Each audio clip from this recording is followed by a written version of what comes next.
a Dios, lo que no se les permitía a ellos, sino solo el templo profanan el sábado sin incurrir en culpa. Pues yo les digo que aquí está uno más grande que el templo. Si ustedes supieran qué significa esto, lo que pido de ustedes es misericordia y no sacrificios, no condenarían a los que no son culpables. Sepan que el Hijo del Hombre es Señor del sábado.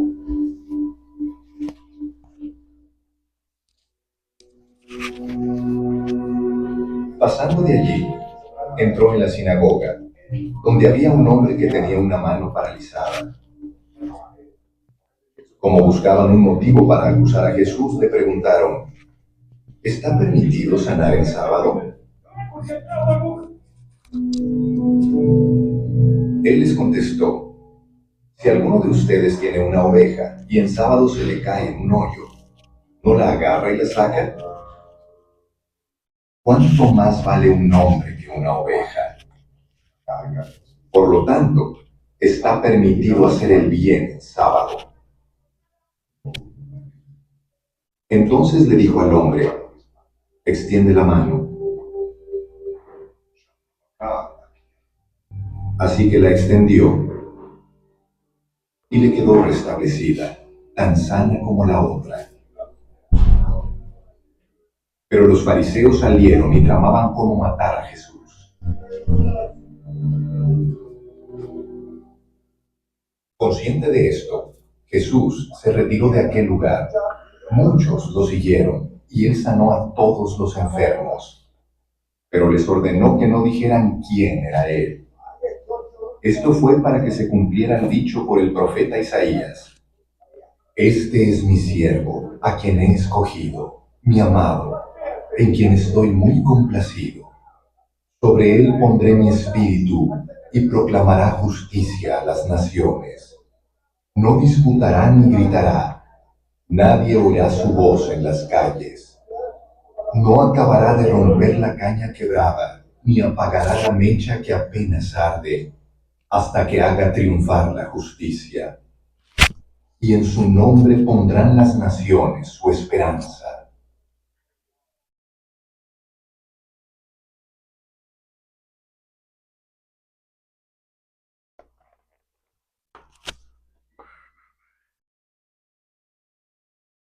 ¿Qué estaba pasando aquí? Había algo medio raro, ¿no? Entonces posiblemente tú hoy notes algo medio raro. Ahorita vamos a decir qué es. Nada más que necesito el control. Listo. Si abres tu Biblia, por favor, en Mateo 12.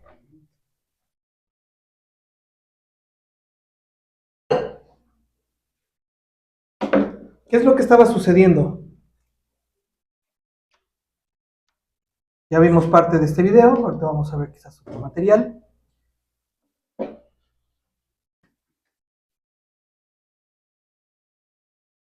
Listo. ¿Me puede hacer por favor de prender la luz? Gracias, gracias, muy amable hermana. Jesús muchas veces iba en contra de ciertas situaciones que sucedían en Israel de aquel entonces, precisamente para establecer su reino, pero al mismo tiempo los hombres tenían cierta manera de pensar, ¿sí?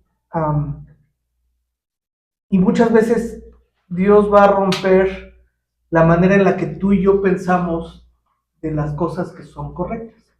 Te decía que ahorita veías algo raro por acá. ¿Alguien me puede decir qué es? Aquí adelante. Hay tirantes. Traigo tirantes, ¿qué más? Arete. Traigo un arete y traigo unas chunchas de tatuaje. Obviamente no estoy tatuado, pero alguna vez que me los puse, ¡ay, qué pasó! ¿No? ¿Por qué te digo esto? Dice versículo 12, Mateo 12:1. Dice: en aquel tiempo iba Jesús por los sembrados en un día de reposo, y sus discípulos tuvieron hambre, y comenzaron a arrancar espigas y a comer. Viéndolo los fariseos, le dijeron: he aquí tus discípulos hacen lo que no es lícito hacer en el día de reposo.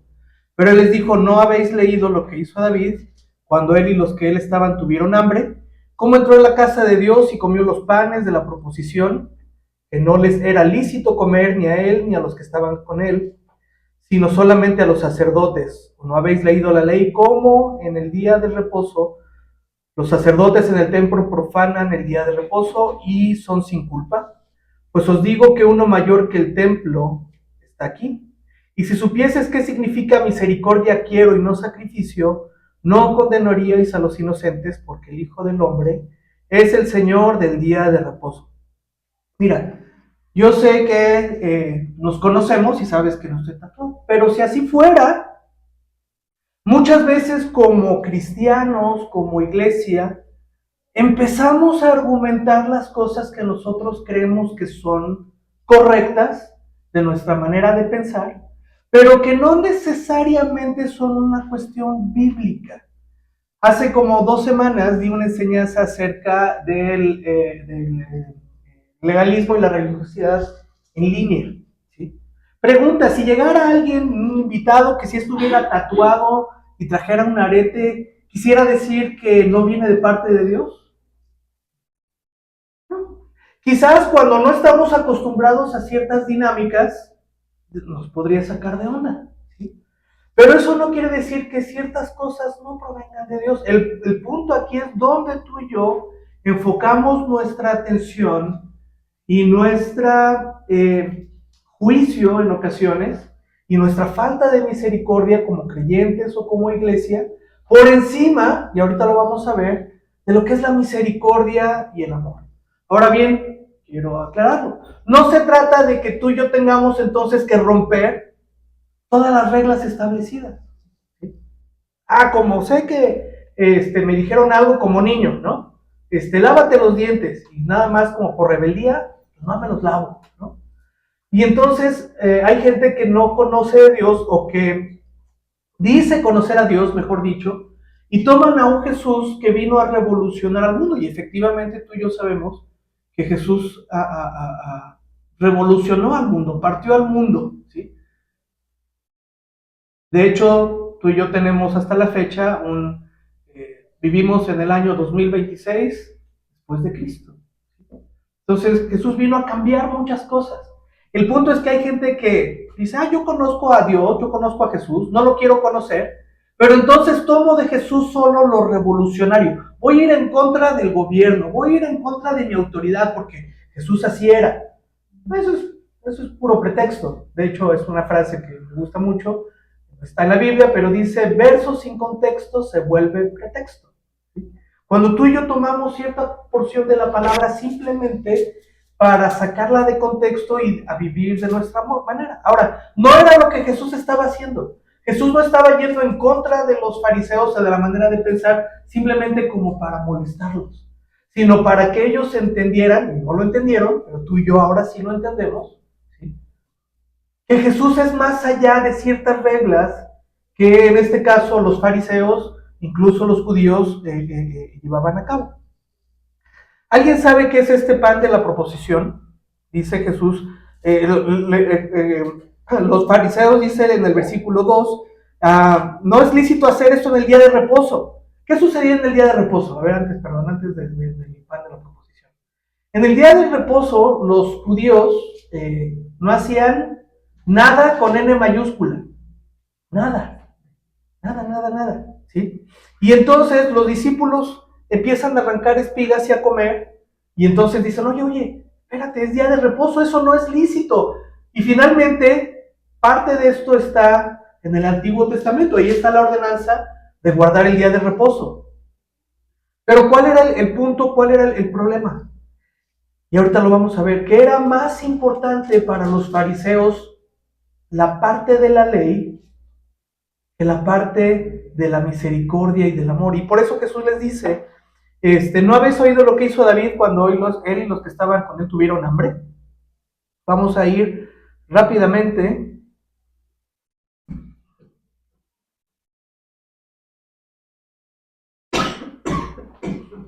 Levítico 24, del 5 al 7, ¿alguien lo puede leer, por favor? Ya me voy a quitar aquí estas chunches para que nadie se sienta incómodo. Igual tenía unos. ¿Sí? Yo por ahí tengo unos. No los uso casi. Y ahorita te voy a decir por qué casi no los uso. ¿Alguien que me pueda ayudar a leer Levítico 24, del 5 al 7? Y tomarás flor de harina y cocerás de ella 12 tortas. Cada torta será de 2 décimas de efa. Y las pondrás en 2 hileras, 6 en cada hilera, sobre la mesa limpia delante de Jehová. Pondrás también sobre cada hilera incienso puro, y será para el pan como perfume, ofrenda encendida a Jehová. Cada día de reposo lo pondrá continuamente en orden delante de Jehová, en nombre de los hijos de Israel, como pacto perpetuo. Y será de Aarón y de sus hijos, los cuales no comerán en lugar santo, porque es cosa muy santa para él, de las ofrendas encendidas a Jehová, por derecho perpetuo. ¿Sí? Sí, gracias. El pan de la presencia, también llamado pan de la proposición o pan de la ofrenda, era un pan especial que siempre estaba presente en una mesa en el tabernáculo y más tarde en el templo. Este pan de la presencia era hecho de harina, horneado de 12 tortas, dispuesto en 2 filas de 6 panes cada uno en una mesa de oro puro. ¿Por qué 12? Porque eran los 12 tribus. Ajá, eran 12 tribus. Si recordemos que era el Antiguo Testamento, de hecho también hay una relación con los 12 discípulos, pero el pan estaba destinado por cada tribu de Israel. El pan solo podía comerlo Aarón y sus hijos, es decir, los sacerdotes, en un lugar santo, y se colocaba todos los días de reposo. El pan de la presencia se menciona por primera vez en Éxodo, nos vamos a ir para allá. En un momento de la vida de David, cuando huía de Saúl, pidió comida al sacerdote, es decir, David venía huyendo. Y si has estado haciendo ejercicios, si saliste de tu casa y por algo no comiste a la hora, ¿qué es lo que sucede? Hay personas a las que se les baja la presión. Yo si no he comido a mis horas, como de que se me empiezan a engarrotar las manos, ¿no? Algunas personas les da tipo taquicardia, ¿no? Y David venía huyendo de Saúl y tiene hambre. Y entonces le dice David al sacerdote Ahimelech, pues oye, tengo hambre, ¿no? Y el sacerdote le dio a David el pan de la presencia, ya que era el único pan disponible. Ahora, te pido que imagines esto en cuanto a que los judíos son muy estrictos en su manera de tener sus rituales, ¿no? En base a lo que decía el Antiguo Testamento. Pero en un grado que tú y yo pudiéramos decir, yo creo que los judíos tenían como un trastorno obsesivo compulsivo, ¿no? Como yo en ciertos aspectos. A ustedes no lo saben, pero, por ejemplo, yo cuando alineo las sillas, tienen que estar alineadas en la rayita. No les voy a decir que suban a mi closet, pero tengo la ropa ordenada por colores. ¿Sí? Y primero tengo suéteres, tengo camisas y tengo pantalones. Yo soy de esas personas que no puede estar tranquilo si no está ordenado de cierta manera. ¿Sí? Hay quien lo maneja como un trastorno, hay quien dice que es una manera de ser, etcétera, ¿no? Pero yo creo que los judíos tenían una dinámica similar en ese aspecto, obsesiva en cuanto a ciertas dinámicas de ordenanza de Dios. Ahora, ¿es importante que tú y yo obedezcamos las indicaciones de Dios? Claro que sí. Sí. Aquí el punto es que, y ya en el Nuevo Testamento, y lo vamos a ver, los judíos ya le daban más, y en este caso los fariseos, le daban más importancia a la ordenanza como tal que a lo que significaba esa ordenanza. ¿Sí? Al propósito de esa ordenanza que se les había olvidado, y ellos le daban más peso, ¿sí? Y por eso Jesús los confrontaba tanto, y ahorita lo vamos a ver. El pan de la proposición del Antiguo Testamento, colocado sobre la mesa del tabernáculo, ofrece una maravillosa imagen de Jesús, el pan de vida. Jesús es santo ante Dios, proporciona el verdadero sustento y está siempre presente. Si alguien me puede ayudar a leer Juan 6:35, por favor.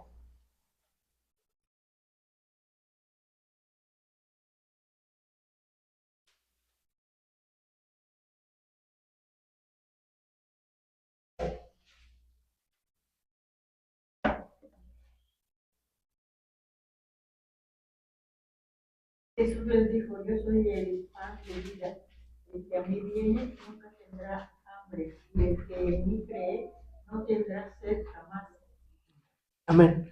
Ahora, recuerda que el propósito de estos panes era representar a cada tribu, y bueno, tiene toda una profundidad de enseñanza, ¿no? El sustento, y era un alimento que estaba delante de Dios. Ahora Dios no iba a bajar a comerse pan, ¿sí? Pero Jesús, yo me imagino, y lo vemos en distintas representaciones, y cuando lees la palabra, les está diciendo, a ver, cabezones, ¿no entienden? Yo soy el pan de vida. Ya no necesitan esos panes que estaban antes, que representaban cada tribu. Yo soy el pan de vida. Jesús es santo ante Dios, proporciona el verdadero sustento y está siempre presente. Recuerda que los panes estaban presentes cada día de reposo y representaban a cada día. Pero Jesús lo que viene a hacer es, ya no necesitan poner eso, aquí estoy yo.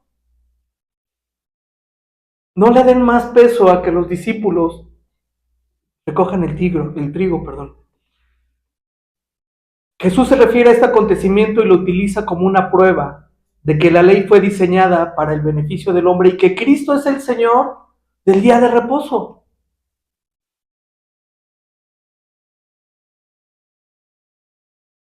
Cristo es el mediador de un nuevo pacto, a fin de que habiendo teniendo lugar una muerte para la redención de las transgresiones que se cometieron bajo el primer pacto, los que han sido llamados reciban la promesa de la herencia eterna.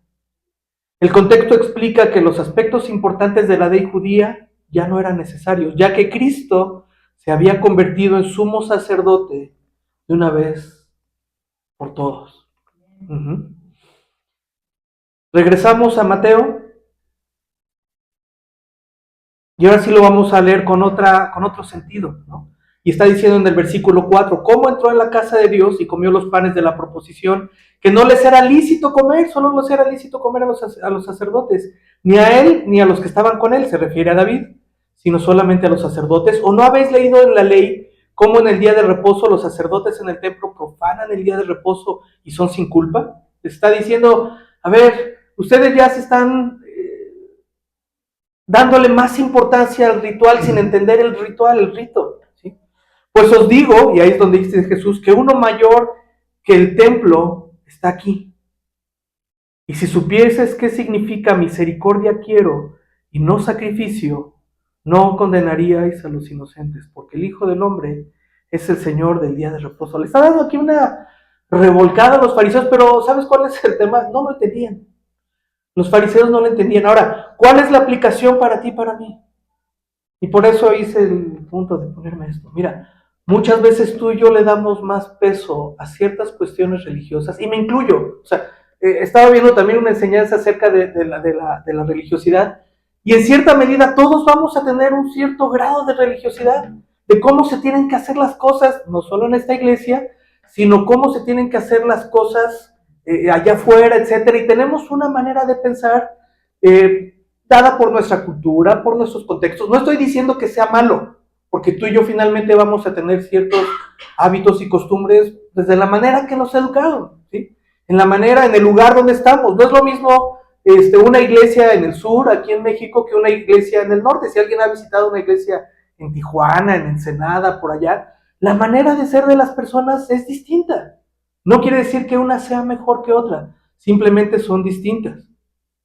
El punto es que a veces tú y yo le damos más peso a ciertas cuestiones de cómo se tienen que hacer las cosas que a la misericordia que Dios quiere tener para las personas. Voy a poner un par de ejemplos. En algún momento estuve en Francia y visité una iglesia con unos misioneros.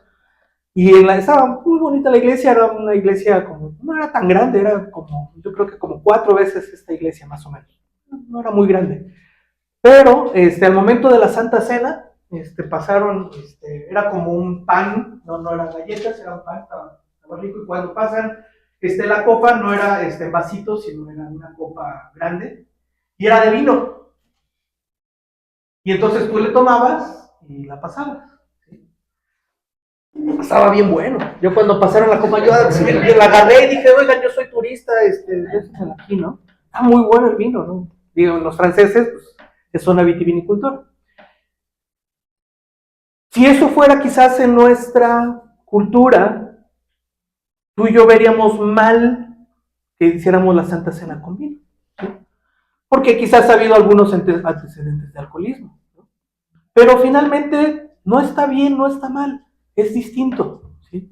Lo más importante es no prestarle tanta atención al acto, al proceso, a la persona, al cómo se hacen las cosas, sino que celebremos, en ese caso, la presencia de Dios, ¿sí? En una Santa Cena que tú puedas, Señor, gracias porque te estoy recordando, y si es jugo de uva, Jumex, o si es un vino importado francés, lo importante es recordarte a ti. El problema es que muchas veces como cristianos se nos retuerce el hígado por cómo ora el hermano de junto, por el tipo de alabanza que pusieron. Mira, yo conocí al Señor en 1985, 86, estaba niño, ¿no? Y por ejemplo me acuerdo que ya más como de adolescente empezaba a ver música cristiana, principalmente en inglés, tipo rap, ¿no? Porque antes pues era la guitarrita, el pandero y un órgano, ¿no? Algunos saben a qué me refiero, pero pues tú como adolescente, yo tendría, no sé, 13, 14 años, y de pronto había un chavo que por cierto ahora es pastor, se llama Toño. No sé cómo lo hacía, pero él conseguía música en cassettes, en cassettes, ¿sí? Y entonces pues el cassette lo podías grabar, y entonces, wow, era un rap, estaba padre. Pero mis hermanos varones mayores, no, hombre, se les retorcía los intestinos, el hígado, no sé, ¿no? Cuando yo ponía esa música, no, esa música es del diablo, sí, casi, ¿no? Y por ejemplo, muy curiosamente, después ya de varios años, tú puedes escuchar esos ritmos ahora en una iglesia, ¿no? Y no es algo malo, sino simplemente es distinto. Y ahora, también yo me pongo en contexto donde cuando yo era adolescente, niño, pues no había tanta información como la tienen ahora, hoy en día los chicos, ¿no? Y entonces lo que hacía la iglesia era decir, a ver, no, espérate, todo tiene que ser cristiano, ¿no? Porque todo lo demás es del diablo. No, no es que todo sea más del diablo. De hecho, un líder de alabanza famoso alguna vez me dijo, dice, yo lo que te sugiero en cuanto a música es, si vas a escuchar música secular, es decir, música que no glorifica a Dios, exalta a Dios, dice, escucha al menos el 51% de la música que escuches que sea música que glorifica a Dios. Y el 49%, si quieres escuchar que los Panchos, que Luis Miguel, que todo ese rollo, no te vas a ir al infierno, ¿sí? Porque no me dejan mentir, hay algunos que llevan años en esto, a finales de los 80, inicios del 90, no, si escuchabas a Mijares, te vas a ir al infierno. No te vas a ir al infierno. Que sí sucede que si tú le dedicas mucho tiempo a cuestiones seculares y poco tiempo a la presencia de Dios o a lo bíblico, a lo espiritual o a lo cristiano, pues fácilmente vas a ser presa del enemigo. Pero no quiere decir que te vas a ir al infierno, pero vas a ser un cristiano débil. ¿Por qué? Porque cuando vengan pruebas, y en vez de que puedas recordar lo que hace la palabra, pues le vas a decir, lo único que me acuerdo es una canción de Mijares, pues el diablo te va a decir, pues sí, pero eso no funciona así.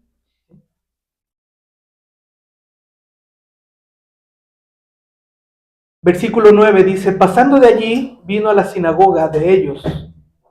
Estamos en Mateo 12:9. Nótese, Jesús va a la sinagoga.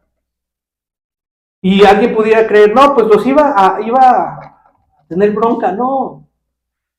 Dice, bueno, sí tuvo, pero no iba a eso. Dice, y aquí había allí uno que tenía seca una mano. Y le preguntaron a Jesús para poder acusarle, ¿es lícito sanar en el día de reposo? Él les dijo, ¿qué hombre habrá de vosotros que tenga una oveja? Y si ésta cayera en un hoyo en día de reposo, ¿no le eche mano y la levante? Pues ¿cuánto vale más un hombre que una oveja? Por consiguiente, es lícito hacer el bien en el día de reposo. Entonces dijo al hombre, extiende tu mano, y él la extendió, y le fue restaurada sana como la otra. Y salidos los fariseos tuvieron consejo con Jesús para destruirle. ¿Por qué iba Jesús a la sinagoga? Jesús no iba a confrontarlos, Jesús iba porque sabía que la sinagoga era un lugar importante. Y lo que me encanta de Jesús es que él iba con la bandera baja, por así decirlo, ¿no? Iba en son de paz. Pero muchas veces lo que hacían los fariseos era lo trataron de matar y lo trataban de acusar, etcétera, ¿sí? Y les dice, ¿qué hombre habrá de vosotros que tenga una oveja? Y si esta cayera en un hoyo en el día de reposo, no le eche mano y la levante. Mira, en algún momento me tocó platicar con una persona, estábamos en la universidad y era una persona, era una chica cristiana y su mamá no era cristiana y la fue a visitar, desde no sé qué estado, y la fue a visitar a Puebla. Y ella quería que la señora conociera del Evangelio, y lo que la señora quería era pasar tiempo con su hija. ¿Cuál es el mejor tiempo para ministrar a una persona y compartirle? Teniendo comunión con esa persona, ¿sí? Y en este caso, esta chica le dijo a su mamá, no te puedo atender hoy porque tengo que servir en la iglesia. Y entonces se fue desde la mañana, horas, ¿no? ¿Sí? Porque le dio más peso al rito y a la tradición. ¿Sí? Yo le dije, porque en aquel entonces no era mi discípula, pero teníamos un grupo de enseñanza y pues yo ya llevaba tiempo ahí enseñando.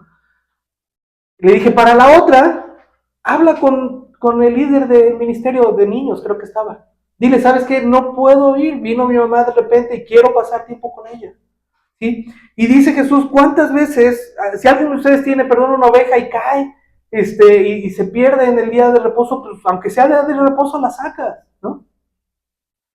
¿Cuántas veces tú y yo le damos más peso a la tradición, al cómo se tienen que hacer las cosas, antes de tener misericordia?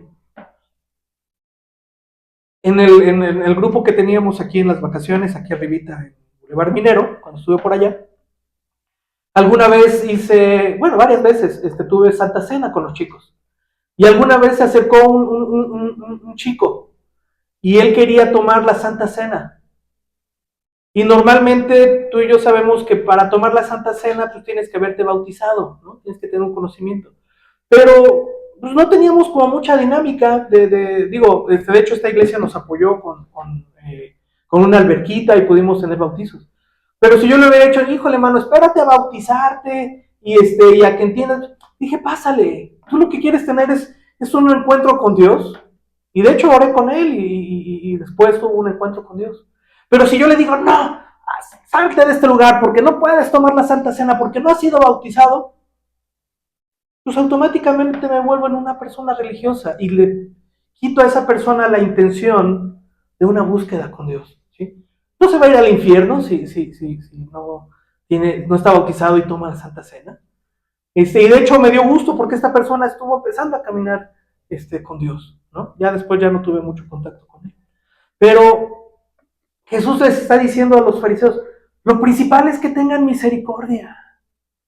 Y mira, hermano y hermana, lo principal es que tú y yo aprendamos a tener misericordia, tanto del que tienes a la derecha como del que tienes a la izquierda, y misericordia también del de fuera.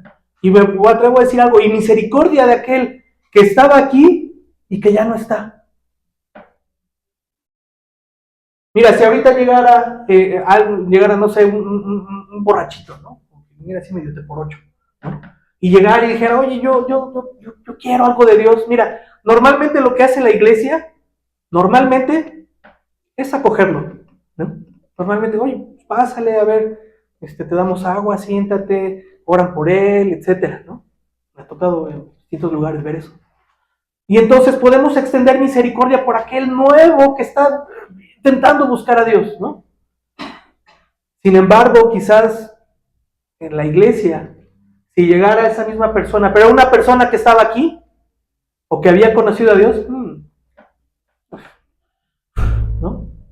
O sea, se supone que conocía, ¿no?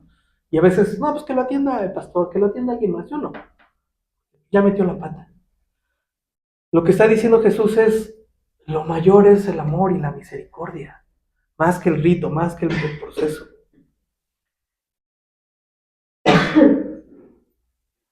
A ver si funciona esta chunche.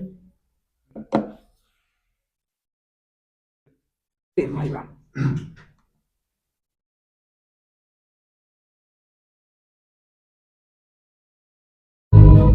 ¿Ya se ve? No se ve, no, ahí con la imagen. Ahí va. ¿Me pueden ayudar a apagar la luz, la misma de hace ratito? Ándele, gracias.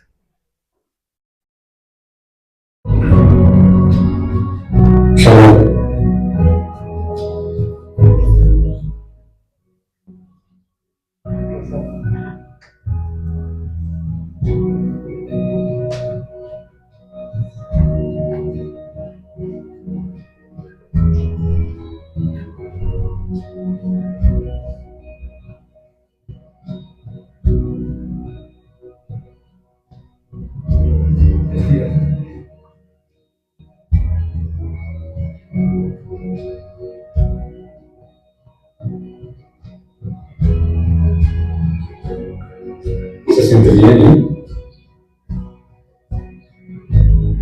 Si debía ser curado, Dios mismo lo había hecho. Interesante observación.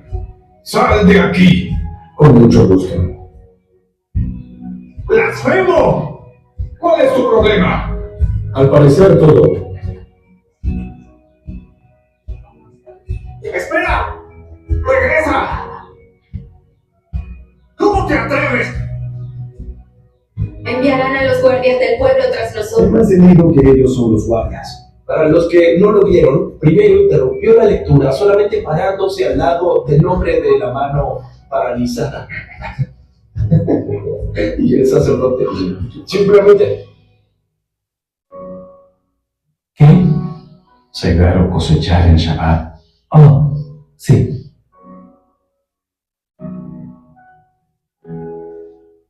Perdón, tenía tanta hambre que me olvidé qué día es.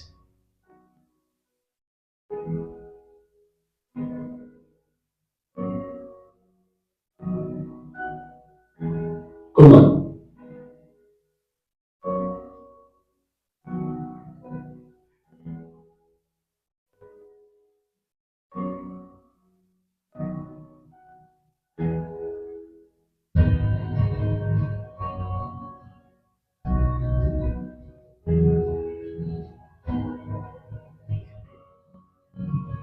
Vamos a casa.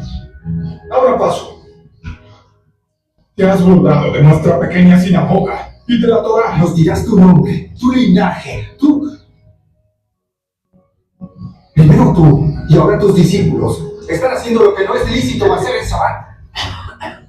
No he leído lo que hizo David cuando estaba necesitado y con hambre. Entró en la casa de Dios, en la época de Ahimelech, el sacerdote, y comió el pan de la presencia, aunque no era lícito que él comiera, era solo para los sacerdotes. ¿Tú estás comparándote con David? Fue una ¿No he emergencia. leído en la ley? Como el Shabbat, los sacerdotes en el templo profanan el Shabbat, pero no son Eso es los... para los levitas. Eres un levita de linaje sacerdotal. Escuchen bien. Algo más grande que el templo está aquí. Y si supieran lo que significa deseo misericordia, no sacrificio, no habrían condenado a los inocentes.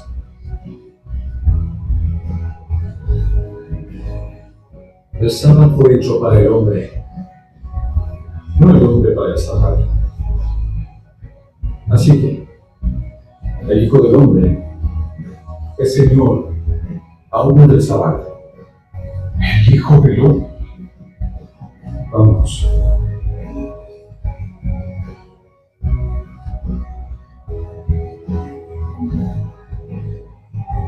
Ese título hijo del hombre parece que enoja a mucha gente. ¿Por qué? Después del día.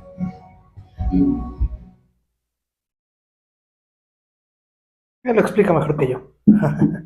Pero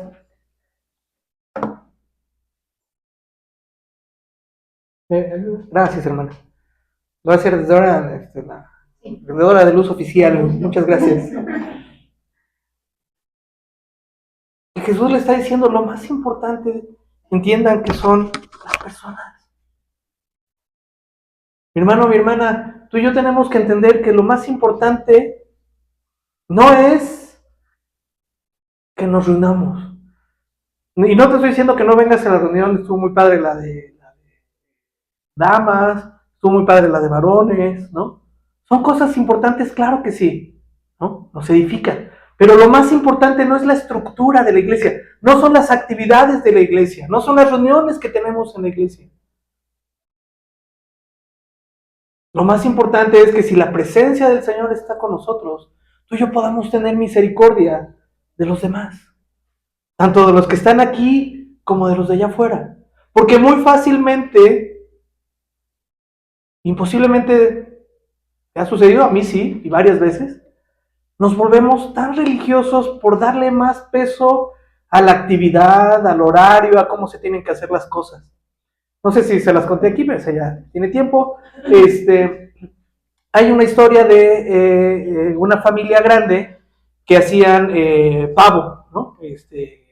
Para, no sé si Navidad o Acción de Gracias, ¿no? Y hay una preparación especial del pavo y lo hacía la señora, pero lo que hacía la abuela, bueno, antes de que fuera abuela, la mamá es que como le cortaba las patas al pavo y lo ponía encima y después lo metía al horno. Pasaron los años y siempre hacía lo mismo. Tenía el pavo, le cortaba las patas, lo ponía encima y ya lo metía al horno. Y entonces uno de sus nietos empieza a ver, una de sus nietas empieza a ver que todos los hijos ahora ya la abuela hacían lo mismo. En esa fecha navideña, tomaban el pavo, le cortaban las patas, lo ponían encima y lo ponían al horno. Y entonces le pregunta, la nieta le pregunta a una de sus, a su mamá y a sus tías, oye, ¿por qué le cortan las patas al pavo y lo ponen encima? ¿Sí? Y entonces una de sus tías le dice, no, mira, es que cuando tú haces eso, el sabor que toma el pavo es como mucho más profundo, ¿sí? Otro de sus tíos, que también era hijo de su abuela, decía, no, es que cuando tú haces esto, la cocción del pavo es mucho mejor que si no lo haces. Entonces va tomando esta niña de cada uno de sus tíos, hijos de esa abuela, la explicación, y cada uno le da la explicación diferente. Y entonces un día llega, por curiosidad, la niña y le dice a la abuela, oye abuela, mira, he visto que todos tus hijos preparan el pavo de la misma manera. Le cortan las patas, lo ponen encima y lo meten al horno. Y entonces ya me dijeron que es por el sabor, que por la cocción y que por muchas cosas. ¿Por qué lo hacías así? Y entonces la abuelita le dice, ay, mija, mi horno era tan pequeño que no cabía. Entonces le tenía que cortar las patas, ponerlos encima, porque si no, no cerraba el horno, ¿sí? Entonces todos les dan una explicación distinta, ¿sí? El problema es que tú y yo muchas veces hacemos ciertas cosas porque así se hacen, ¿sí? Me refiero a nivel iglesia y aún a nivel personal. Pues es que así se hace. Digo, nosotros tenemos un cierto orden, pero si un día empezáramos con la Santa Cena, después siguiéramos con la enseñanza, y al último con la alabanza, ¿está mal? No. El problema es cuando hay gente que dice, no, es que en esta iglesia tienen un desorden. Voy a poner un ejemplo, les digo que eso sucede en Piracantos y en Cedoria, aquí no. Es que estas cosas se tienen que hacer de esta manera, si no la presencia de Dios no está en este lugar. ¿Seguro? ¿Dónde dice? ¿Sí? Como iglesia, mis hermanos, nosotros tenemos que aprender a extender misericordia y amor.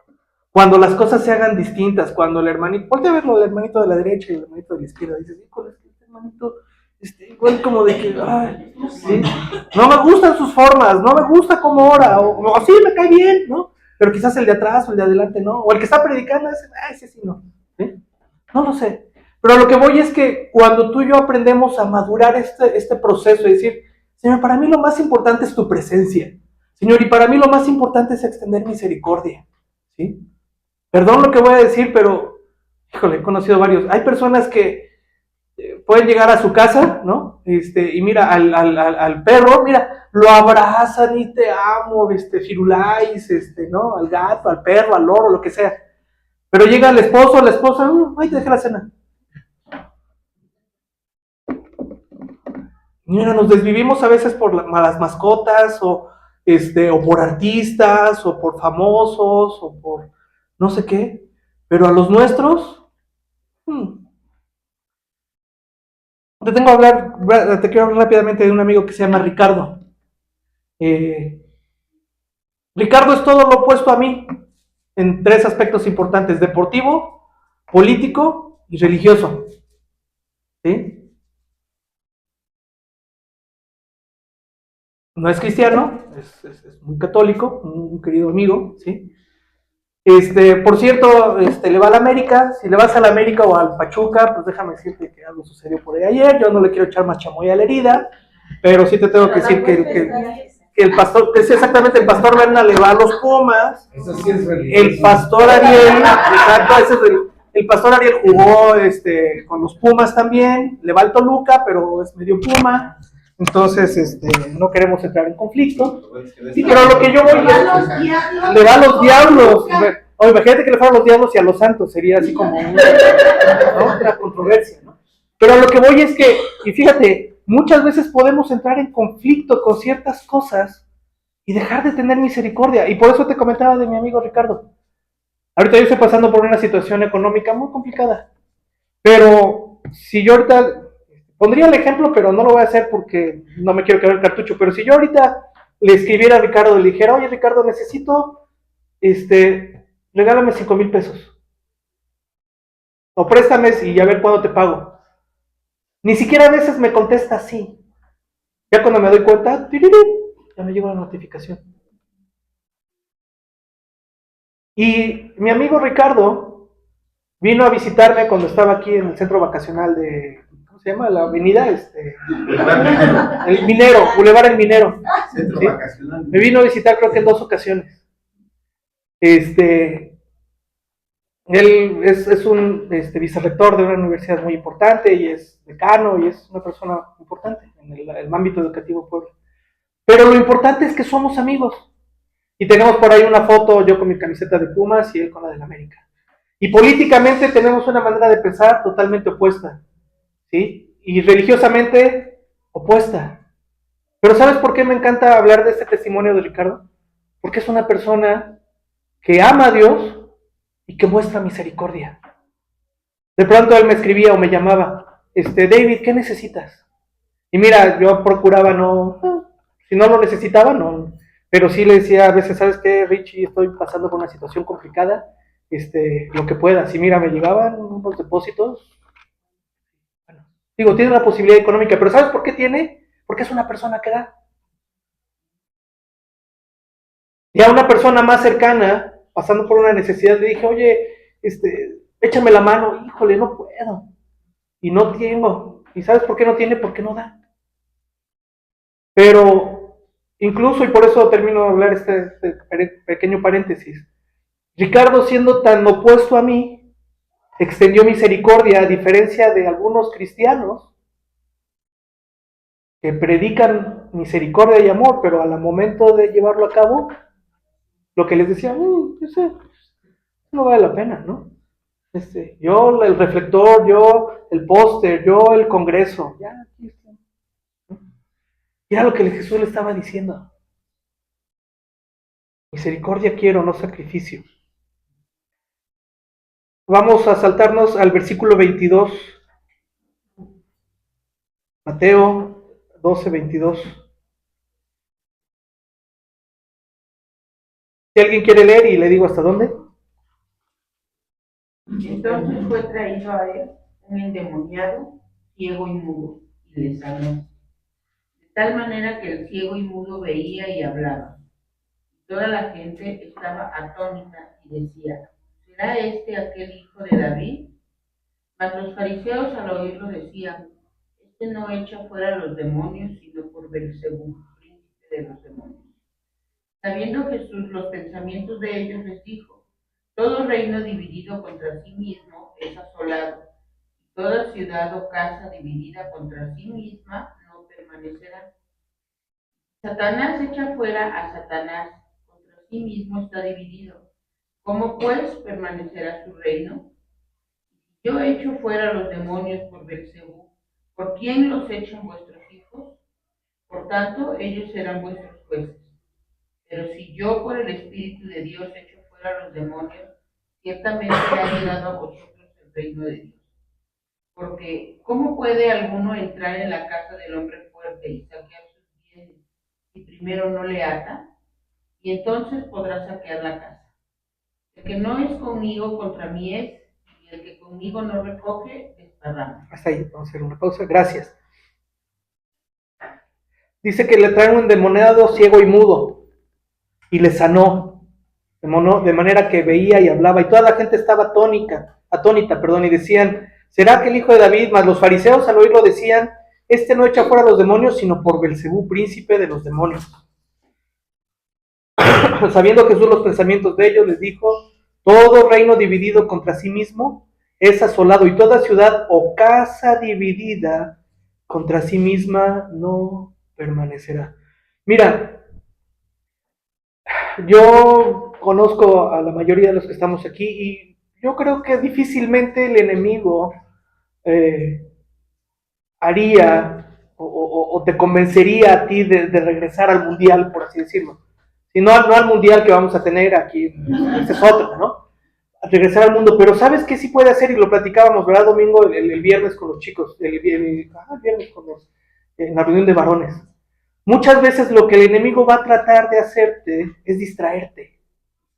Quizás no te logra ya regresar a que digas, no, ya no quiero nada con Dios. Pero si te distrae a ti y a mí del propósito, o nos distraemos con tantas cosas diariamente y dejamos de vivir la vida que Dios quiere que vivamos, hasta cierto punto Satanás está ganando partida. ¿Sí? ¿Vas a perder la salvación? No. Pero simplemente vas a quedar aislado, ¿sí?, del propósito de Dios. Y muchas veces lo que el enemigo trata de hacer es, una, distraerte, y punto número 2, dividir. Si a ti te gustan los deportes como a mí, no le quiero echar más chamoy a la herida, pero ayer le expulsaron uno al Pachuca en el minuto como 7, y no es por nada, pero ya estaba pues complicado el asunto para ellos, y traían conflicto entre ellos también algunos jugadores. Entonces eso hace que ya no tengas el rendimiento que tienes que tener. Ahora, es un ejemplo un poco abstracto, absurdo, pero muchas veces lo que el enemigo quiere traer a tu hogar es división. Dice por ahí un dicho, divide y vencerás. ¿Sí? Si estás conflictuado con tu pareja, con tu esposo, tu esposa, tus hijos, tus padres, tus hermanos, aquí en la iglesia, si no, es que fulano hermano lo veo y se me... ¿no? Por eso te digo aquí, perdón, aquí no, es en Piracantos y en Cedoria, ahí hay iglesias donde sí esto sucede. ¿Sí? Cuando tú y yo cedemos a la división, al conflicto, automáticamente estamos débiles. Me encanta porque dice la palabra que uno echará fuera, ¿cuántos dice? Dice la palabra que uno echará fuera a, ¿te acuerdas? Y hay conflicto, a 1000, y 2 a 10,000. La lógica sería 1 a 1000, 2 a 2000. Pero Dios sabe que cuando hay unidad hay multiplicación. Repito, cuando hay unidad hay multiplicación. Cuando cada quien está peleando su propia batalla, ¿sí?, como pareja, como familia, como hijos, como padres, como hermanos, como iglesia, no estamos siendo efectivos. Y precisamente por eso dice, todo reino dividido contra sí mismo es asolado, toda ciudad o casa dividida contra sí misma no permanecerá.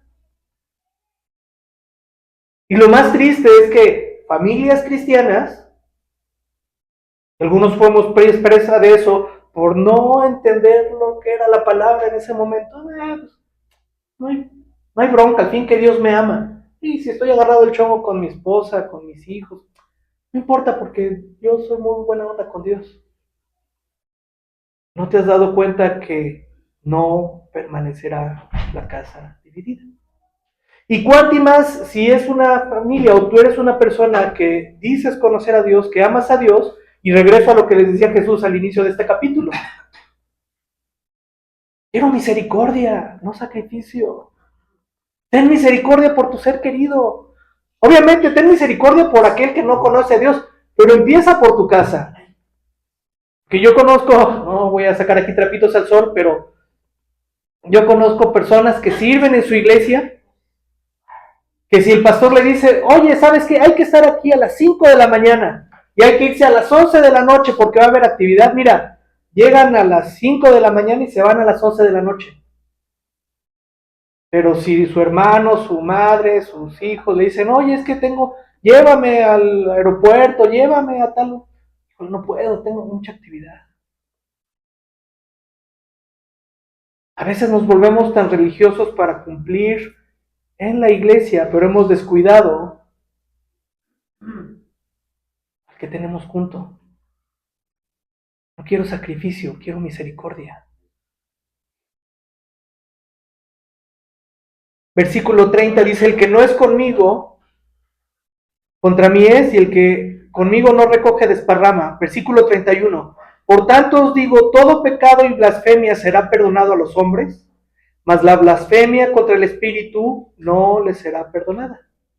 A cualquiera que dijese alguna palabra contra el Hijo del Hombre le será perdonado, pero el que hable contra el Espíritu Santo no le será perdonado ni en este siglo ni en el venidero. O haced el árbol bueno y su fruto bueno, o haced el árbol malo y su fruto malo, porque por el fruto se conoce el árbol. Generación de víboras, ¿cómo podéis hablar lo bueno siendo malos? Porque de la abundancia del corazón habla la boca. Creo que por ahí les envié una imagen de una serpiente, ¿no? En Semana Santa, o días después, ¿no? Y entonces está todo el año y está la serpiente, pero en Semana Santa exactamente. Pero a veces así somos. Y yo me pongo en primer lugar, ¿no? Generación de víboras, ¿cómo podéis hablar lo bueno siendo malos? Porque de la abundancia del corazón habla la boca. Versículo 35, el hombre bueno del buen tesoro del corazón saca buenas cosas, y el hombre malo del mal tesoro saca malas cosas. Mas yo os digo que de toda palabra ociosa que hablen los hombres de ella darán cuenta en el día de juicio. Porque por tus palabras serás justificado, y por tus palabras serás condenado. Regreso tantito simplemente para poner en contexto. ¿Qué es la blasfemia al Espíritu Santo? Porque suena así como fuerte, ¿no? El único pecado que Dios no perdona es la blasfemia contra el Espíritu Santo. O sea, Dios te va a perdonar si te pones un tatuaje. Ahora no te estoy diciendo que te pongas un tatuaje, ¿sí? Dios te va a perdonar si usas arete.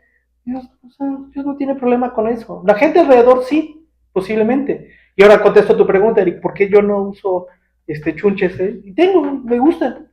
Simplemente porque para mí es más importante otras cosas, ¿no? Que cierta cuestión de aditamentos o de vestido o de ciertos aspectos, ¿no? Entonces, cuando tú le das más peso a la palabra, a lo que dice la palabra, lo demás es lo de menos. Y regresando, al punto que les decía de la música secular, este levita, y de hecho grabó varios discos, etcétera, decía esto: si tú vas a escuchar música que no glorifica a Dios, escucha el 49% de tu tiempo música de esa y 51% que glorifica a Dios. ¿Y sabes qué pasaba en mi vida? Cuando yo escuchaba más del 51% de música que glorificaba a Dios, ya el otro 49% ya me era así como de que lo que yo quiero es glorificar a Dios. Y si se me atraviesa una de los Panchos, una de Mijares y todo este rollo, me la sé y no pasa nada.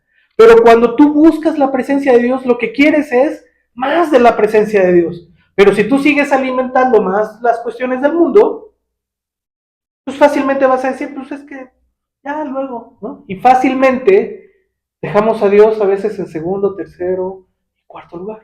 Por eso tú y yo tenemos que ser sabios en nuestra manera de caminar, en nuestra manera de comportarnos. Cada uno de nosotros tendrá sus talones de Aquiles. Cada uno de nosotros tendrá áreas, ¿no? Que necesitan ser trabajadas por Dios. Pero ¿cuánto depende de ti y de mí el decirle a Dios, Señor, trabaja en mí esta área? Porque muchas veces podemos saber cuáles son nuestras áreas de debilidad o que necesitamos que Dios trabaje con ellas, pero no le decimos a Dios que trabaje con ellas. Queremos que automáticamente todo suceda. Alguna vez un amigo estaba orando y decía, Señor, aleja de mí la maldad, aleja de mí el pecado. Y le dije, bueno, mira, qué bueno que ores así, pero tú aléjate del pecado. O sea, porque hay veces que queremos, Señor, Señor, ya quiero ser otra vez talla 30, pero pues le voy a seguir entrando al pan y al atolito, ¿no? Ahora. Y entonces queremos que las cosas sucedan simplemente por obra del Espíritu Santo. Sí. Yo necesito ser ya nuevamente talla 30, ¿sí? Pero muchas veces queremos que las cosas sucedan, Señor, que mi esposo o mi esposa cambie, pero tú y yo no amamos, no tenemos misericordia y queremos que la otra persona... ¿Sabes que cuando tú y yo oramos, paréntesis, cuando alguien cambie, quien tiene que cambiar somos nosotros? Amén. Porque a veces que queremos ver el resultado, ¿no? Ay, sí, y tú y yo, ¿cuándo estamos dispuestos a que Dios trabaje con nosotros? ¿Y sabes qué es lo más curioso? Que cuando tú y yo no estamos dispuestos a cambiar, es que Dios cambia a esa persona. Pero cuando tú y yo nos empecinamos para ser fariseos, no le estamos dando la oportunidad a Dios que haga esa obra. Pero bueno, regreso otra vez al punto. ¿Qué es la blasfemia contra el Espíritu Santo? Contra el Espíritu. ¿Alguien sabe? ¿Alguien quiere comentar qué es esto? Ok, el concepto de blasfemia contra el Espíritu Santo se menciona, no vayas para allá, si lo quieres apuntar, Marcos 3, 22, 30 y en Mateo 12, 22, 32, donde ya leímos, Jesús acaba de realizar un milagro. Un hombre endemoniado, ciego y mudo fue llevado a Jesús y el Señor le expulsó el demonio. Jesús refuta a los fariseos con algunos argumentos lógicos para explicar por qué no está echando fuera el demonio por el poder de Satanás. Luego habla de la blasfemia contra el Espíritu Santo y dice, por tanto os digo, todo pecado y blasfemia será perdonado a los hombres, mas la blasfemia contra el Espíritu Santo no les será perdonada. El término blasfemia puede definirse generalmente como irreverencia desafiante. El término se puede aplicar a pecados tales como maldecir a Dios o a decir cosas intencionalmente degradantes relacionadas con Dios. La blasfemia es también atribuir algún mal a Dios o negarle algún bien que deberíamos atribuirle a Él. En este caso particular de blasfemia, sin embargo, se llama la blasfemia contra el Espíritu Santo, lo que menciona Mateo 12, 31. Dice, por tanto, digo, todo pecado y blasfemia será perdonado a los hombres, mas la blasfemia contra el Espíritu Santo no les será perdonada. Jesús es muy específico acerca de que los fariseos hicieron para blasfemar contra el Espíritu Santo, porque ellos habían dicho, tiene espíritu inmundo, y por Belcebú echa fuera a los demonios. Ahora, aterrizando, ¿cuál es la blasfemia? No sucede, espero, que tú y yo pudiéramos tener, obviamente, contra el Espíritu Santo, es ir en contra del Espíritu Santo. No solo hablar maldición o hablar mal del Espíritu Santo, sino incluso negar la obra de Dios. No, es que Dios no existe, Dios esto, Dios lo otro. Pásale. Por ahí. Siéntese, ya vamos a terminar. De hecho, vamos a ver otro video.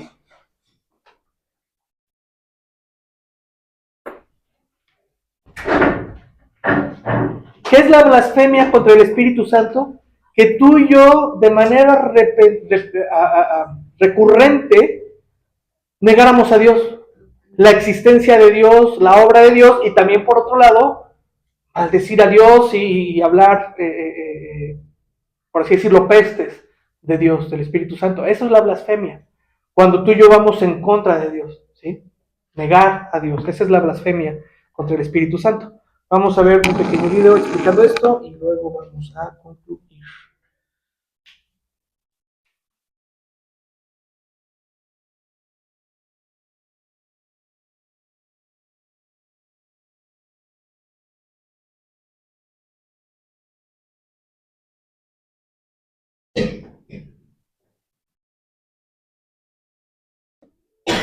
¿Puedo explicar acerca de... Gracias, hermana. El pecado que es imperdonable para Dios? ¿Puedo explicar acerca del pecado que es imperdonable para Dios? ¿Y cómo saber si no lo hemos cometido? Tengo miedo, escribe. Bueno, sí, a mí también me preocupa. Y me preocupa mucho. La Biblia enseña que el pecado imperdonable es la blasfemia en contra del Espíritu Santo. Es muy poco probable que si tú tienes esta inquietud, seas una persona blasfema. Lo que me preocupa es el hecho de que muchos cristianos piensan que solamente la blasfemia en contra del Espíritu Santo es lo que Dios no perdona, cuando la Biblia enseña que hay dos pecados imperdonables. Jesús enseñó puntualmente al respecto en Mateo capítulo 6, verso 15, donde nos deja saber que si nosotros no perdonamos a los demás sus ofensas, Dios tampoco nos va a perdonar a nosotros. Y es muy probable que nosotros caigamos más en este pecado imperdonable que en la blasfemia en contra del Espíritu Santo.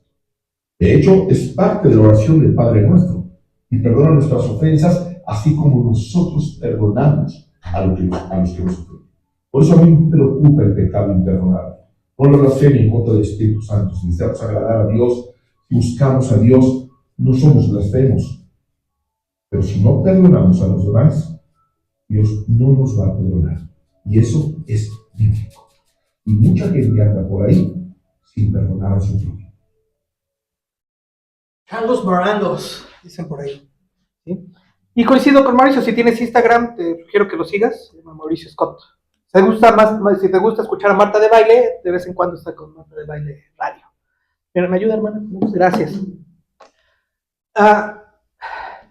Me encanta la explicación de Mauricio porque dice, y de hecho por ahí comenté su video en Instagram, pero y dice, finalmente, y yo coincido con ello, si tú estás aquí en esta iglesia o en una iglesia, difícilmente vas a blasfemar en contra del Espíritu Santo. ¿Por qué? Porque has decidido entregarle tu vida a Dios. Dice, pero ¿cuántas veces podemos estar en la iglesia, pero no nos damos cuenta? Y regreso al punto de lo que decía Jesús, quiero misericordia y no sacrificio. No perdonamos la ofensa de otro. Y venimos a la iglesia y cantamos y levantamos manos, y por eso te decía, a veces tenemos juicio por aquel que estaba aquí y se fue. Dice la palabra que si tú no perdonas, y eso es una regla, es un principio, y dice el Padre Nuestro, perdona nuestras ofensas, así como nosotros perdonamos. O sea, no puede haber una sin la otra. O sea, Dios no te puede perdonar. Cuando le estaba explicando esto a mi hijo que tiene 14 años, se sorprendió y me dijo, ¿a poco la Biblia dice eso? Le digo, sí, hijo. Si tú no perdonas que te ha ofendido. Ahora, no estoy diciendo que lo que hizo no te dolió, o que no sea una herida incluso permanente. Pero cuando tú le dices, yo perdono, Señor, yo quiero que tú me perdones, pero para ello necesito perdonar a aquel que me ha ofendido, ¿sí? Vamos a concluir nada más con lo que dice la palabra aquí en Mateo.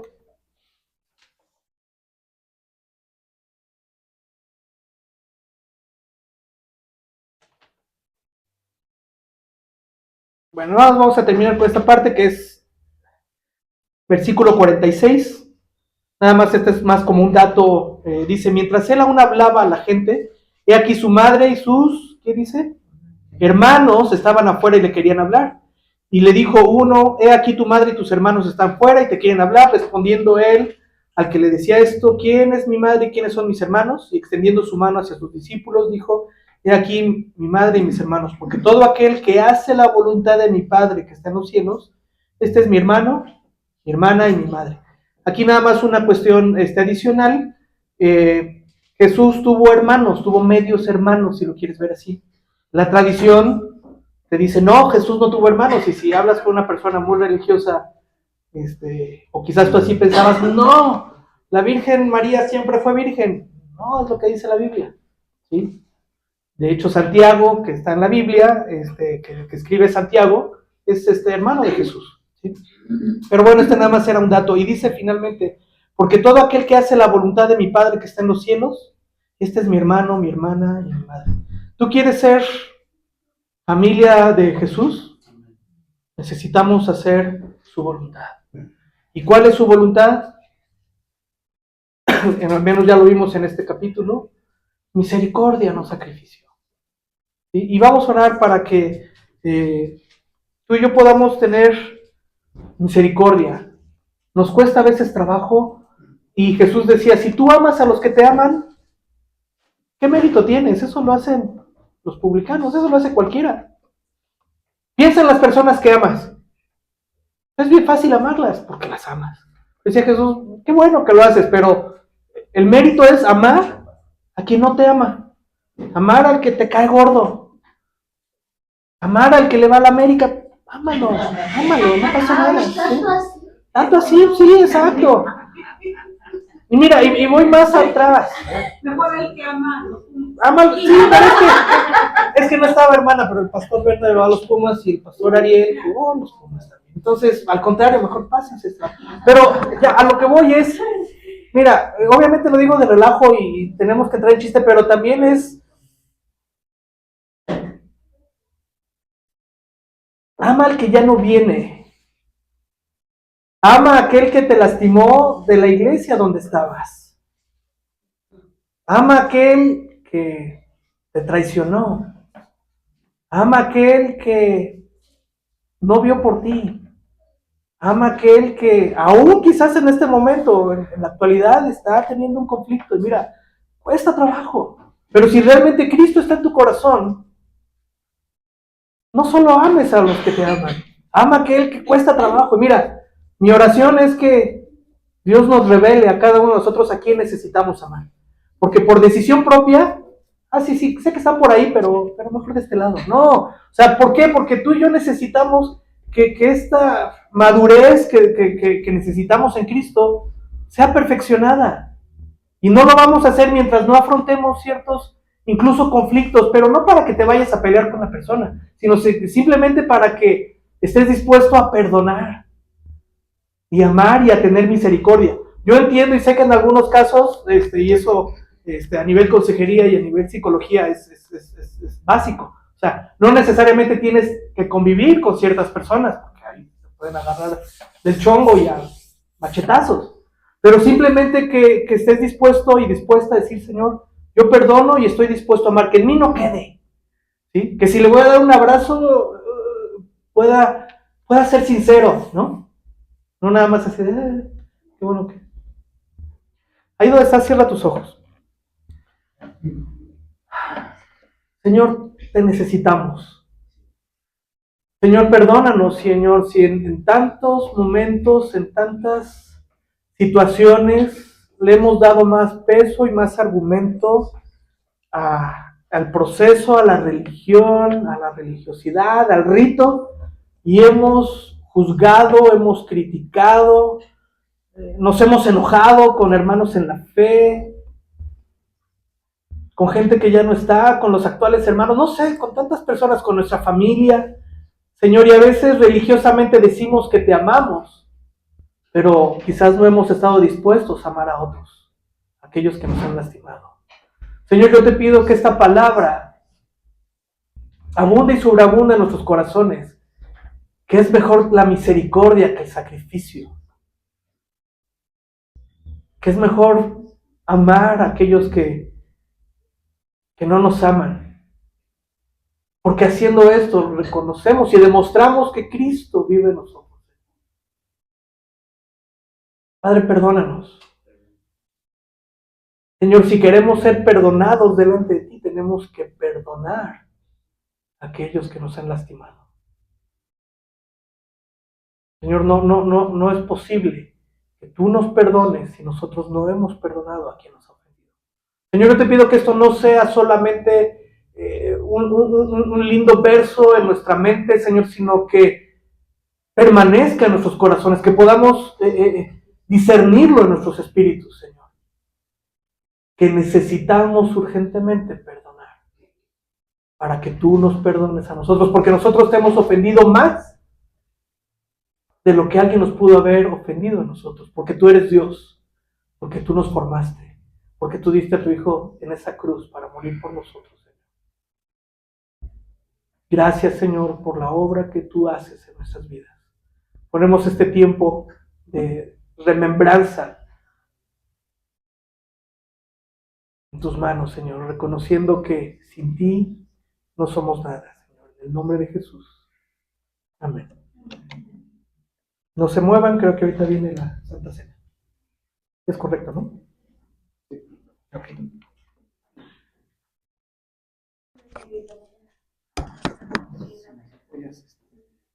Para poner nuevamente el canto de Adiós a la gloria.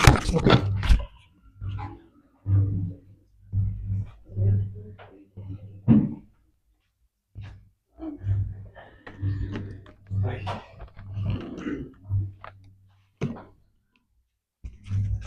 Bueno, como cada